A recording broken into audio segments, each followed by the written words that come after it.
Hi, everyone. Welcome to the show. I'm Dr. Nicole, and on today's episode, we're talking about the challenges of parenting children with ADHD and related issues.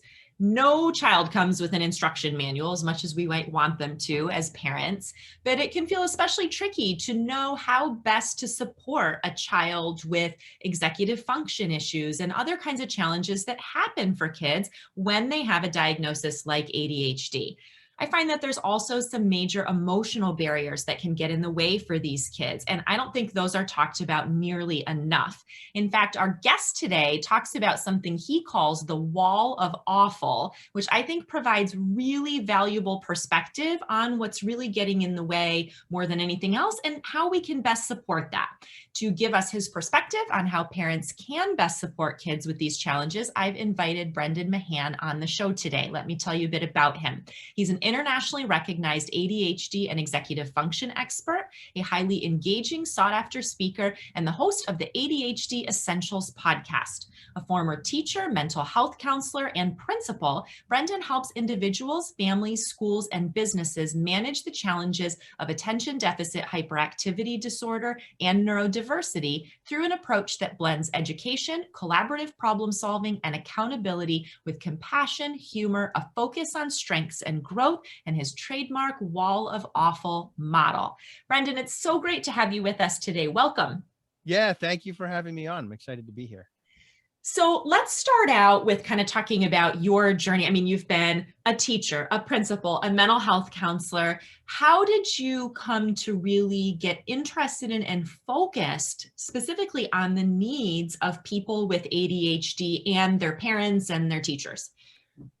So I started in college as a psych major. And one of the things that happens with psych majors is they think they have all of the disorders that they learn about.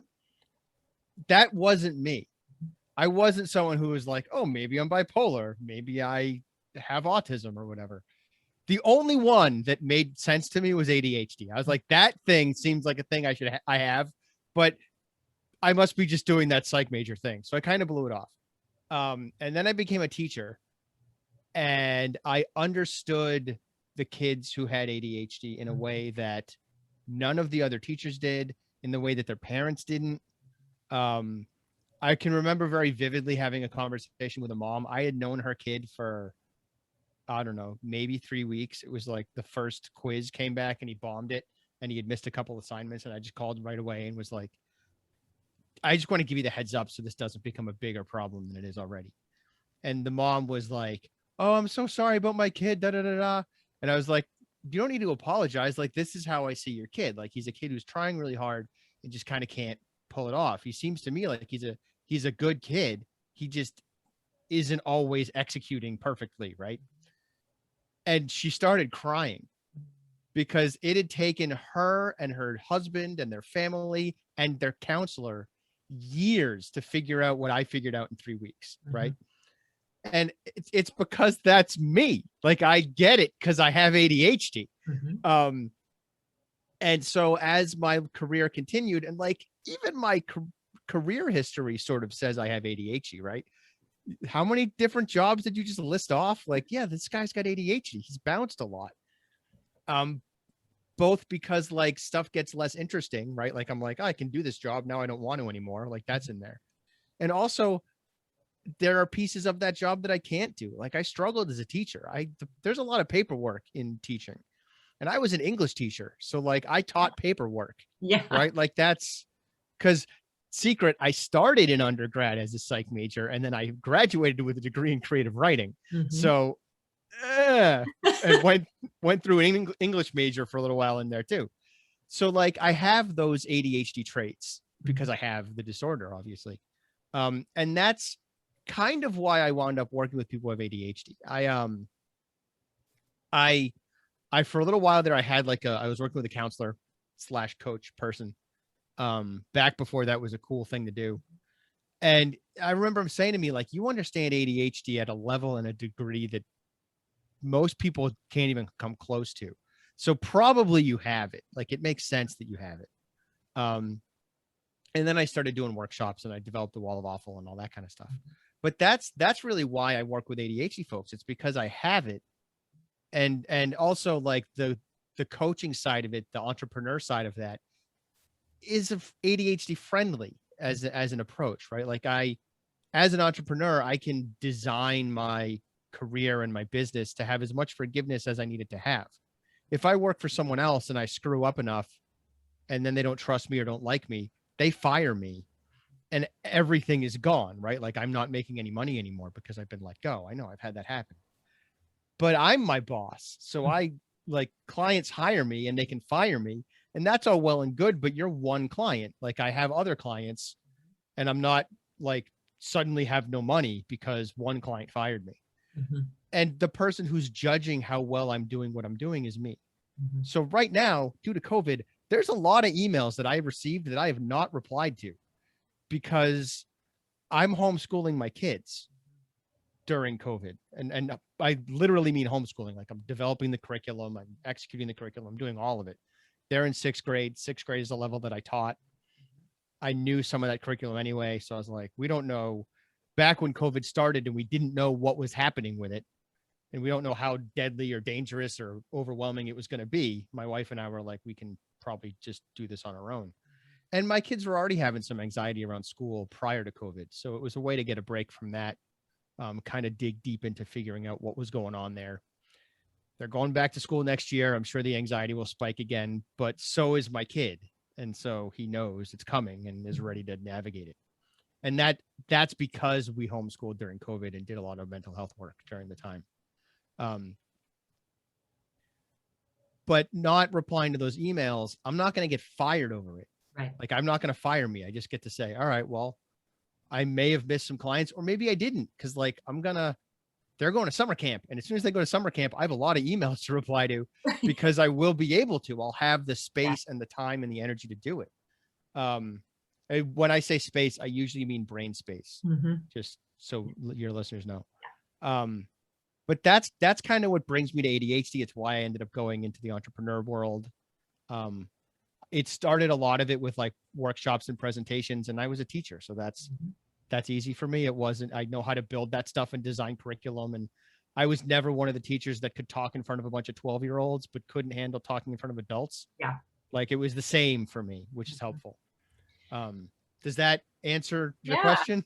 Well, and I think it's so helpful because often one of the challenges that comes up both for parents and professionals, whether it's, teachers or administrators or even therapists, people working with these kids, is if they don't struggle with these things, it's difficult for them to take a perspective of understanding what's going on. And I think that's one of the biggest challenges, even in my work of trying to help shift parents' perspective or help them, understand what's happening. It can be so tough, especially if the parent or the teacher themselves is really strong in some of these areas, right? And it can be so difficult for them to get inside what might be going on in the child's head to see how that might be different. If we're strong in things like time management and emotional regulation or organization or whatever it might be, we take that for granted. And we think, well, everybody's good at that. Well, what's the big deal? If you're not doing this, it's because you don't want to, you're lazy, whatever. And so I think that really the value that you bring to the conversation around all of this is that you understand the perspective because you live it. And that's a really powerful way then to help bridge what I see as this gap between kids who are experiencing these things and the adults in their life who really aren't understanding what it's like to be in their brain and their body. Yeah. And I'm also good at like remembering when I was a kid and what that felt like. I call it empathic time traveling. Yeah. Where I can kind of like shift back to like, I remember when I was 15 and what that was like. Yeah. And those practices have helped me be able to shift my perspective, the stuff that I can't even relate to, right? Like the wall of awful, which you've already mentioned, is definitely me trying to help parents understand what's going on with their kids. And I'll play with that in a minute. But one thing that I think is important for everyone to understand right now that kind of has nothing to do with ADHD, but has everything to do with raising kids during a pandemic is our kids are not experiencing the same world that we experienced.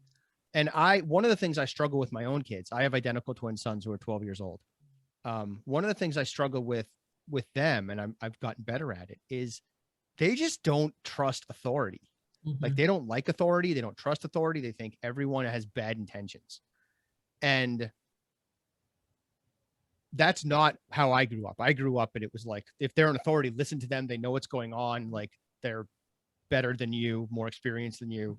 And to the point where when I saw people in authority doing it wrong, it really ticked me off. Like that drove me nuts, because when I was younger, my naive perspective was like, but you're supposed to know what you're doing. You're in a position of authority, right? Even if you're just my boss at the supermarket, my first job, I'm still aggravated that you don't understand what people's needs are.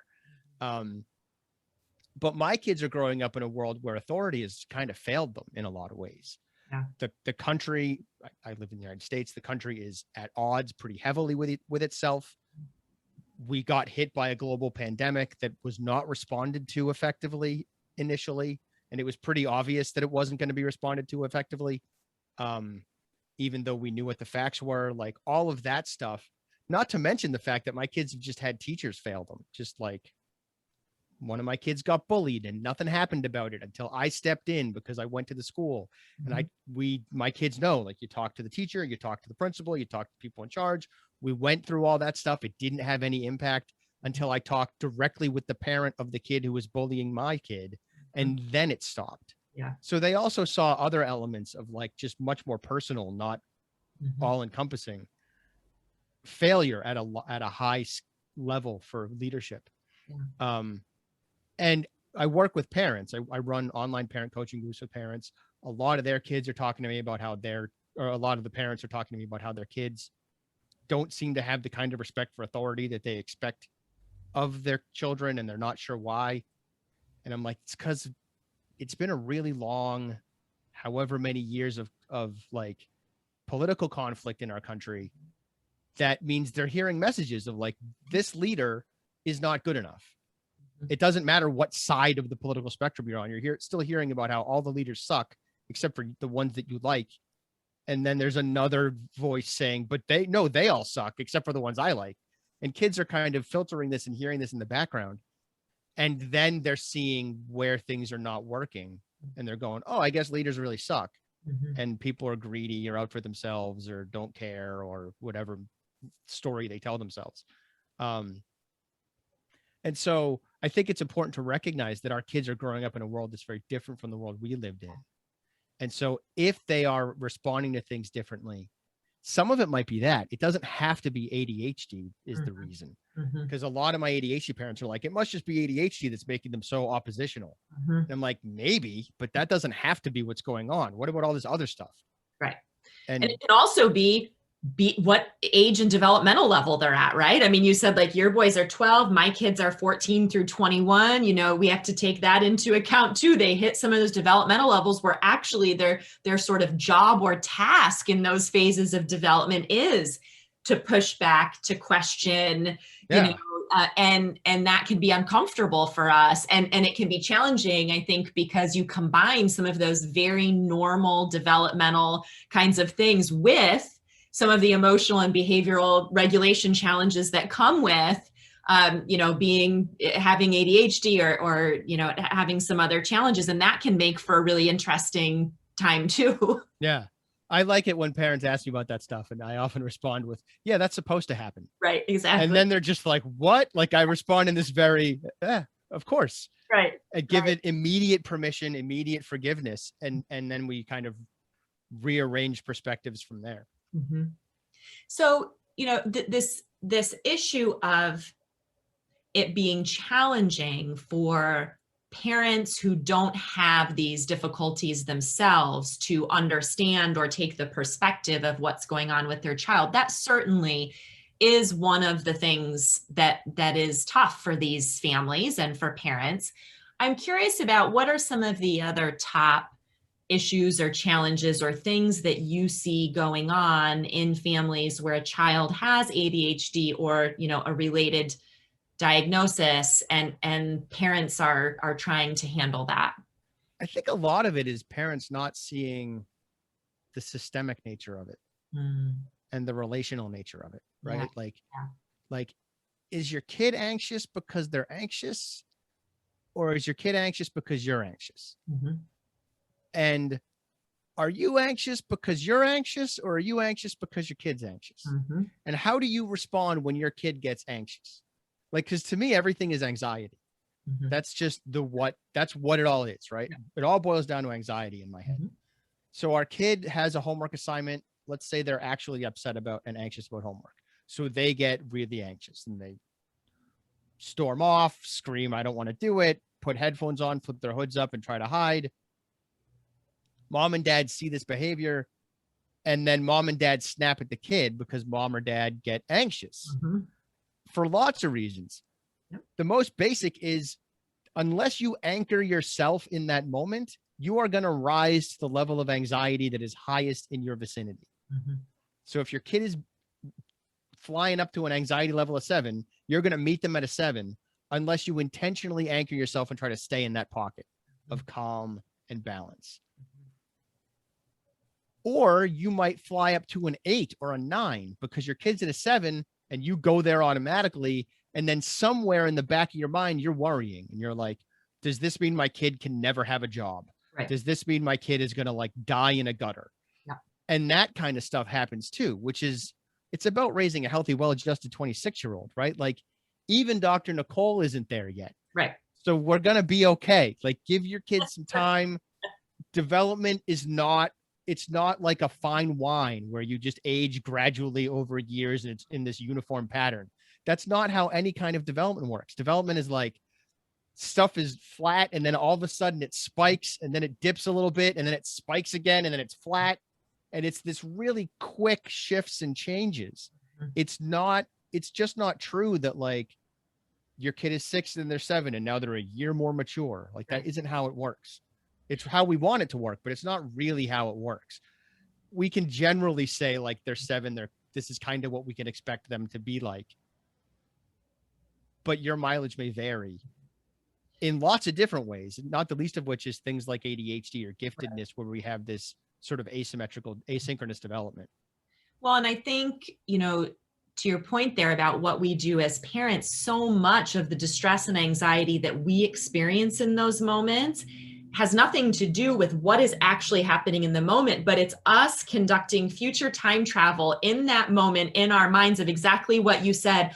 Oh my gosh, what's going to happen to them later on, right? So the 3-year-old is, throwing the temper tantrum over not wanting to do X, Y, or Z thing they're told to do. And on our minds, we fly ahead to what if they're still throwing tantrums like this when they're 18? Or the kid is 12 and not getting the homework assignment done and putting the hood up and storming off. And we go, oh my gosh, he's never going to be able to hold a job when he's an adult. And our anxiety, we get worked up and respond to the child in the moment, not based on what's happening there, but based on our fear projections of what the future is going to bring, not realizing exactly what you said. Wait a second, we've got a whole lot of time here to help prepare them and work through these things and help them develop the emotional and behavioral regulation to be able to do that. My 12-year-old isn't going off to grad school right now tomorrow. My 3-year-old is not going to get a job, tomorrow, but we act in those moments like that's what's happening, right? Yeah. And like, we're always looking at the gap, right? We're always looking at the gap between where our kid is and where we think they should be, which is like the expectations we would have of a 35-year-old. And it doesn't make sense because they're 10, 12, 18. But what we often don't look at is the growth. Yeah. And I really like to encourage people to like mind the growth, don't mind the gap. And some of that is growth can be hard to see unless you pay attention for it, and then it becomes a lot easier. But a gap is really easy to see. But because growth can be something like, my kid pitched 7 fits last week and they only pitched 6 fits this week. That's really hard to notice. Or my kid pitched 7 fits this week and 7 fits last week, but the 7 fits last week were full of F-bombs. And the 7 fits this week, they controlled their language more effectively. Like it could be that too. And it's tricky to see those kinds of things unless you're trying to find it. And you find what you look for. So stop looking at the gap and start looking at the growth. I love that. Like, for all of you listening, that to me is a huge takeaway from this. I love what you just said, mind the growth, not the gap. And I think that probably gets into another thing that's fairly common across the board in families where one or more people have ADHD, which is the focus on the negatives as opposed to, or the gaps, as opposed to the focus on the strengths and the abilities and what's going well. I see that a lot. Yeah. And a lot of that comes out of like a cultural frame that doesn't really work, that isn't actually that useful, which is looking for why things are bad and why that person isn't good enough and trying to find fault, because our brains are negatively biased. And that's okay. It makes sense. It keeps us alive when we live in the savannah and the bushes rustle, and that might be a saber-toothed tiger, or it might be the wind. If we assume it's the saber-toothed tiger and we don't go in the bushes, we don't die, right? So yay. It's not as effective for modern humans. Right. And so you have to develop some thought processes to get past it. And some of the stuff I work with my clients in my coaching groups is I talk about our fundamental assumptions in my groups are that everyone is doing the best they can. Everyone has good intentions. And if someone is not meeting expectations, it's because there's a skills deficit. It's not because they're lazy. It's not because they don't care. It's not because they hate you. It's because there's a skills deficit. And even if I'm wrong, even if that person genuinely hates me and wants me to die, if I start treating them like they have good intentions and like they want to succeed and like it's just a skills deficit and we can figure this out, they're going to gradually not hate me anymore and not want me to die, because I'm going to be treating them with respect and dignity that gets lost in the shuffle a lot of the time when we have this negative bias. So we want to have a more positive bias, but that takes effort. It requires constant readjustment and constant upkeep. I teach this stuff and I still fall into that trap every now and then of being like, right. And one of the benefits I have is when I see someone else doing that, it turns me over. Like if someone is like, that kid, I'm immediately like, no, here's why that kid's great and why we're wrong in perceiving it as a negative. And this is how we need to readjust. Right. So if my wife gets aggravated with one of my kids, I'm immediately pivoting to, well, no, hold on, let's be more patient. Or if I'm out in the wild and I see some parent with their kid, I'm not going to interrupt, but I get reminded at least. So that more positive, sort of graceful, grace granting perspective, I think is helpful. Yeah, and to recognize, as you just said, it's not easy, but if we intentionally practice it, it does get easier. And, no child or adult for that matter has ever improved in any area of their lives by constantly being told how awful they are and how negligent they are or how poorly they do this thing, right? I mean, and we even know that as adults, like in our work environments and our relationships. And so this idea of us as parents or teachers or whoever being intentional about looking for and noticing the good and the strengths, I think that's so critical. Yeah. Yeah. I want to get into this wall of awful because I really want you to share this with people. When I even just read that first, as I was, the first time I came across your work, I knew like instantly what was meant by, I thought, what a perfect term and way of talking about that, just based on all of my years of working with kids who struggle. I thought, man, that really resonates. So talk about what that is, how that came about. Yeah. Well, first, thank you for saying that. It's meaningful to me when people find meaning in my work. Yeah. So I appreciate that. The wall of awful grew out of me trying to explain to parents why their kids didn't do homework. Like that's the secret origin of the wall of awful. I could still see it. I was kind of new to doing the ADHD work. I was new enough that I was still making house calls. Now I do everything over the internet.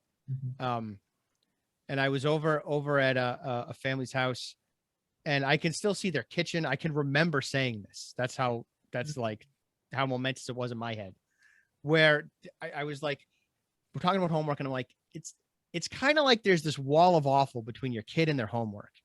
And in the back, like my ADHD brain did that like split screen thing that ADHD brains do sometimes, where you can keep moving forward, but there's something way more interesting happening in the back of your mind. Yep. And that happened where I was like, oh, there's something in here. This is the thing you need to think about and pay attention to, because this is something.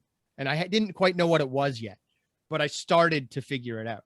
And thankfully I was in grad school at the time. So I like got to play with it and flesh it out as part of my grad school work. And then I eventually started doing workshops on it. But the way it works is the wall of awful is the emotional barrier that grows out of repeated failure, and it prevents us from taking risks and initiating tasks. Everyone has a wall of awful. ADHD people, and really neurodiverse people in general, have bigger walls and more walls, simply because they tend to fail more for lots of different reasons, depending on what neurodiversity we're talking about. When it comes to ADHD, it's the executive functioning stuff, and really most neurodiverse stuff, it's the executive functions. So that's things like planning and prioritizing. That's things like managing your emotions, understanding how time works, initiating tasks, finishing tasks, like following something through to completion, organization, prioritization. It's that kind of stuff. It's really executing. Like I almost wish they were called executing functions instead of executive functions, but it's executing. And so that's what the wall of awful is. It's this emotional barrier that we have to get past in order to initiate a task or take a risk that we have failed at repeatedly. And it's also a model that helps us think about this abstract concept of negative associations. And not only think about it, but also talk about it, because it's like a model of understanding. So I can talk to my kids or my clients in a way that feels less threatening.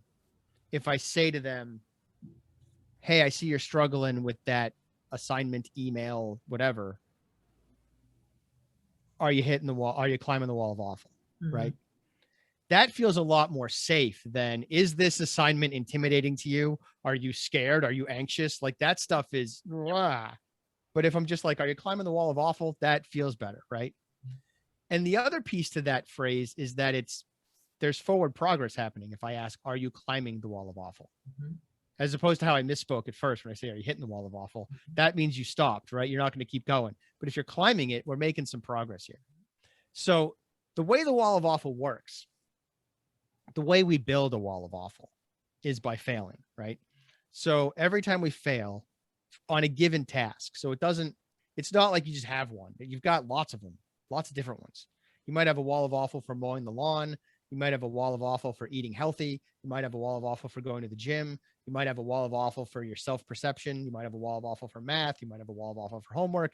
You may have a wall of awful for email. Like there's lots and lots of things you can have a wall of awful for.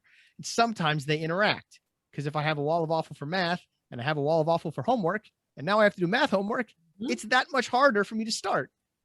So they get built in this way. Every time we fail, you get a little brick in your wall, right? It's a little failure brick drops in your wall. But along with your failure brick, you also get a disappointment brick, because you've disappointed yourself for messing up. And with the disappointment brick for yourself, you get more disappointment bricks, because we also get a disappointment brick for everyone whose opinion of us matters as it relates to that task. So if I don't do my math homework, I get a disappointment brick for me, one for my math teacher, one for my mom or my dad or both, and potentially one for a classmate if it's that kind of assignment, or a friend. So those disappointment bricks also start to fall. And when we disappoint someone, we feel like they're going to reject us. It doesn't matter if they do or they don't. It doesn't matter if they're disappointed in us or not. We still get those bricks. Unless the person manages to get in ahead of it. Like if they get in really quick and tell us we don't need to worry about it, those bricks might land, but not be as solid or not be as big and not be as significant. So there are ways to kind of mitigate some of this. Along with the disappointment bricks, along with the rejection bricks, we get more stuff. We get guilt, right? I feel bad that I didn't do the thing. We get shame. And the distinction there is, guilt is I feel like I made a mistake. Shame is I feel like I am the mistake. Guilt is a brick. Shame is a block. It's a much bigger piece of masonry, I guess, imaginary masonry. And it's tricky to tease guilt and shame apart for folks who have ADHD. Because if the reason I made the mistake is because I have ADHD, how do I avoid shame? It feels like I am the mistake in that case. One of the things that I like to say is sometimes the ADHD wins. And that just means that the ADHD won. Like, I made that mistake. I have ADHD.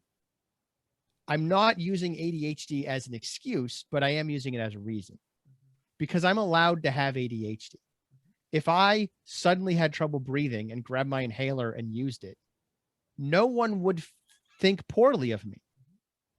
I know, because I crack jokes about this in my workshop where I'll fake an asthma attack and then I'll say, I'm sorry for being too lazy and unmotivated to breathe.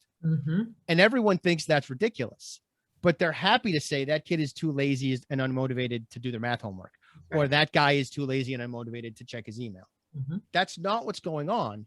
It's a legitimate disorder, just like asthma is, except asthma is physical and we allow for those. And culturally, we haven't quite reached the point where we're allowing for mental disorders yet. We're getting there. But I like to think of ADHD as brain asthma.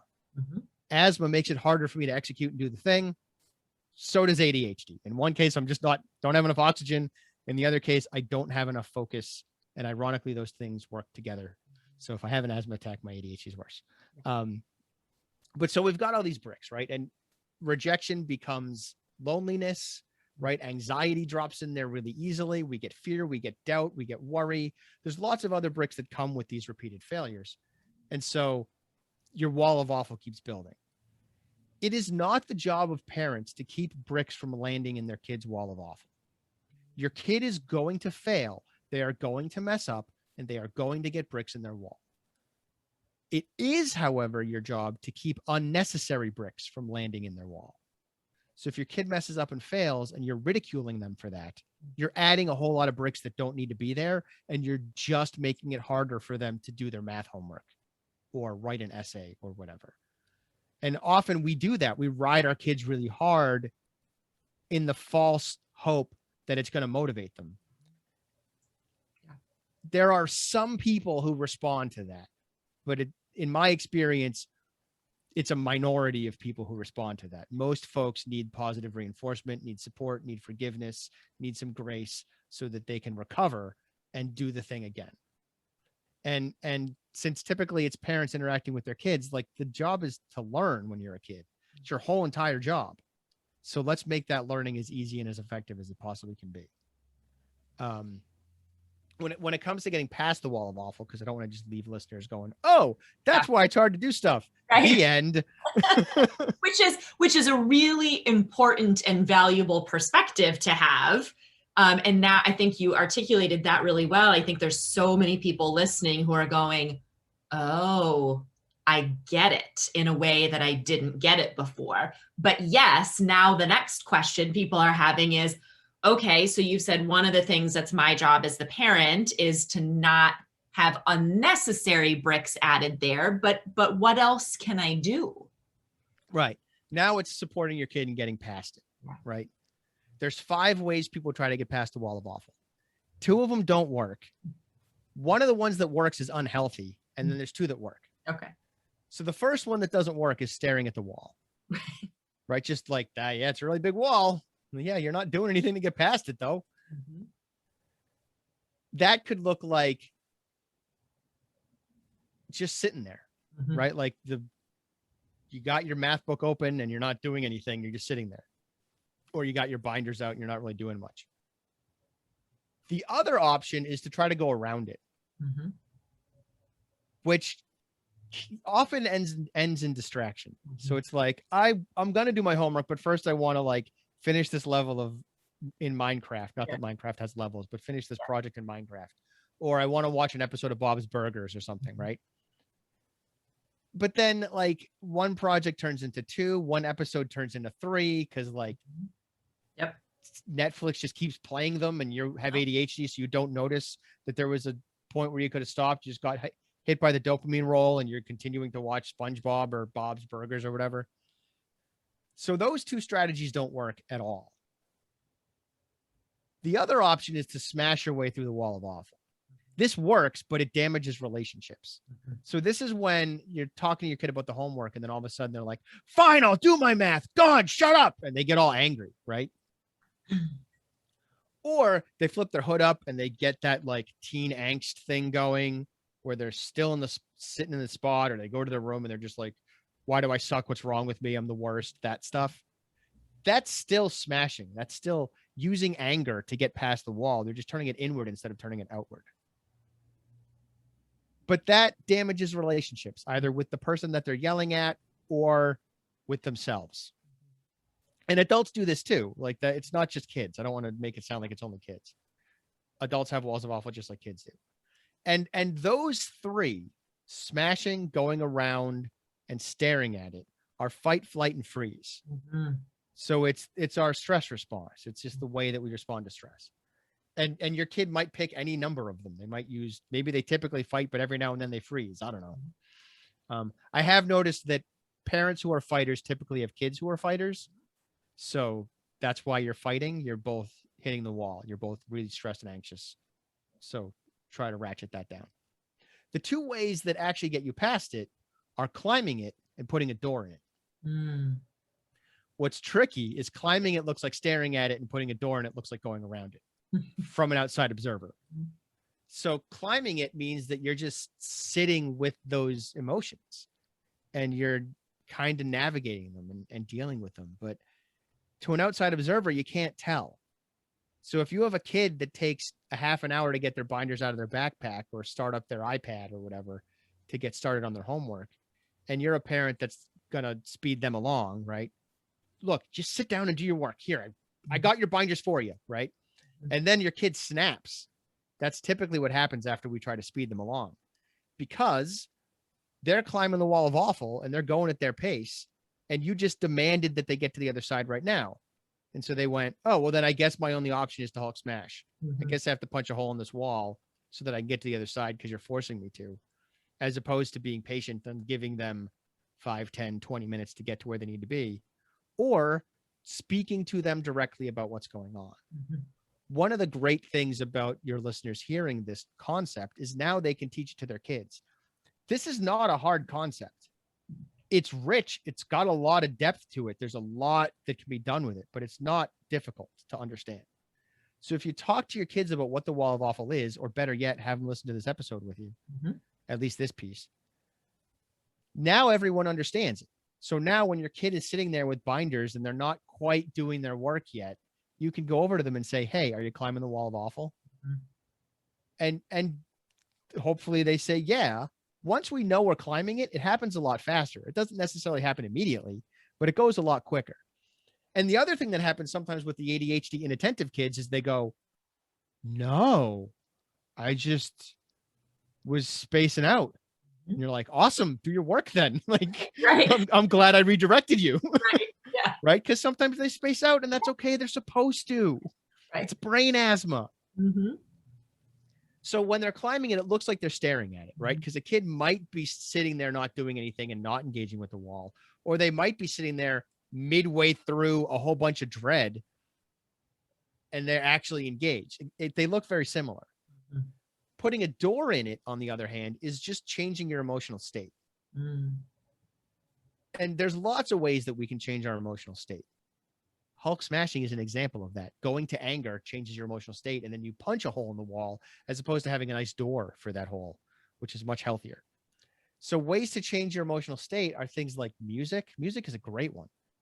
If you ever watch, there's videos on YouTube of like romantic comedies with no soundtrack, and they immediately become stalker flicks. Yeah. You don't know how to feel, right? The music tells us this is romantic. But if you put horror movie music behind that guy holding a boombox outside a window, it gets creepy fast.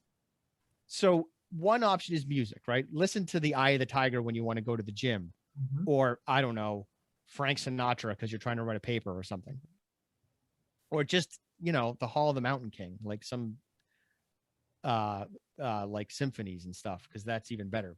Often words are distracting for productivity. Sure. But that kind of stuff is helpful when it comes to shifting your emotional state. Another option is like watch Bob's Burgers. That's valid. we just don't want to watch 6 episodes. But if watching an episode of Bob's Burgers is going to make you feel like you just hung out with some friends and you're feeling more like capable and entertained and in good spirits, and then you can go and do your homework or write that email, fantastic, do that. Something that I like to do when I'm trying to write and trying to be like Captain Successful guy is I'll just listen to podcasts of successful people talking about how they became successful. And that helps me when I'm in like building land of my business, trying to do something new or try something else. So there's lots of ways to change your emotional state. Go somewhere else. Maybe you're having trouble working in the kitchen, but if you go into your den, that'll work, or out on your porch, or to a coffee shop now that COVID is finally wrapping up and that's becoming safe again. That's another choice. Spending time and working with other people is a good way. There's plenty of folks who do Zoom meetings over the internet and they don't talk to each other. They just work together. So they're both paying bills or making dentist appointments or checking email, or one person is paying their bills and the other person is cleaning an office, like whatever makes sense. That's valid. That's a way to do it. That kind of adult study hall type stuff. So those are kind of the big pictures on how to get past it. Again, staring at it and trying to go around it don't work. You're never going to go around it. It's a metaphor and it's infinitely wide. I know, because I made it up. You're not going around this thing. Yeah. Hulk smashing will get you past it, just getting really angry, but that's not gonna, it's not going to be healthy in the long run. And then climbing it or putting a door in it are the ways to get past it that are most effective, but they serve different purposes. Climbing the wall is a really good long-term strategy. It's going to make it easier to navigate this kind of wall in the future because you've already climbed it once. So you're a little bit stronger now. You have better strategies. Putting a door in it is going to help you get past the wall close to immediately. Like within the next 5-10 minutes, you're going to get through this wall.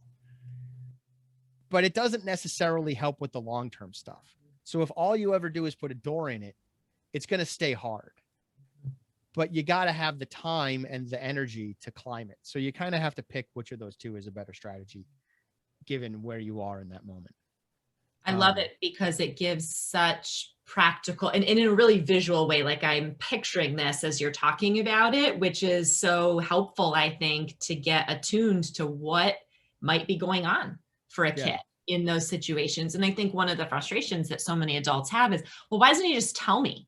And it's like, well, first of all, many kids with or without ADHD aren't even really aware of what's going on with their own emotional experience, especially in the moment, let alone to have the communication capabilities to do that. Let's face it, many adults are not good at talking about how they're feeling, right? And so we say, well, just tell me how you're feeling. They may not know, they may not be aware, they might not be able to talk about it in that moment. So for us to be able to have this framework for understanding what's probably going on there so that we can step in and support in a meaningful, you know, and healthy and appropriate way. I think that's just so powerful. Thank you. Yeah. And before we pivot out of this or deeper into it or whatever, I do want to throw a word of caution to your audience that the wall of awful is really a trauma model. Yeah. That's really what's going on. It's trauma by a million little cuts, as opposed to like, I was assaulted or witnessed a murder or something, but it's still a trauma model. So when you're talking to your kids about this, you got to be ready for that. Like, cause they could disclose something that they haven't disclosed previously that you're not aware of. Right. And it could be bullying at school. It could be, I'm not going to be the least bit surprised if we have a whole lot of kids struggling with homework next year, because all homework is going to do potentially is dredge up all of the anxieties of living through a global pandemic and doing so much virtual schooling. So potentially homework is going to be a really big challenge area for a whole lot of kids in the coming year. And just be ready for that. And don't blow that off. You can't be like, oh, well, you survived it for a whole year. You're fine. Do your homework. Like that's not really how it works. So many bricks got placed in so many walls of awful over the course of this past school year, and no one's fault, not because teachers were doing anything wrong, not because kids were doing anything wrong, not because parents were doing anything wrong, just because we were living through a global trauma event that we're still living through, and we'll still be living through it next year. It's just under control better. That's all. But so be prepared for those kinds of challenges to come up and recognize that they're there. And if it makes sense for you to get your kid a counselor, do it. You already listened to a mental health podcast. You're probably fairly comfortable with that idea. take the steps you need to take and be ready for something surprising to come up. Doesn't mean it will. Nothing surprising might happen. But when we start talking about the soft, squishy underbelly of our emotions, we can be surprised by what happens, what our kids talk about, stuff that we may or may not even know of. Mm-hmm.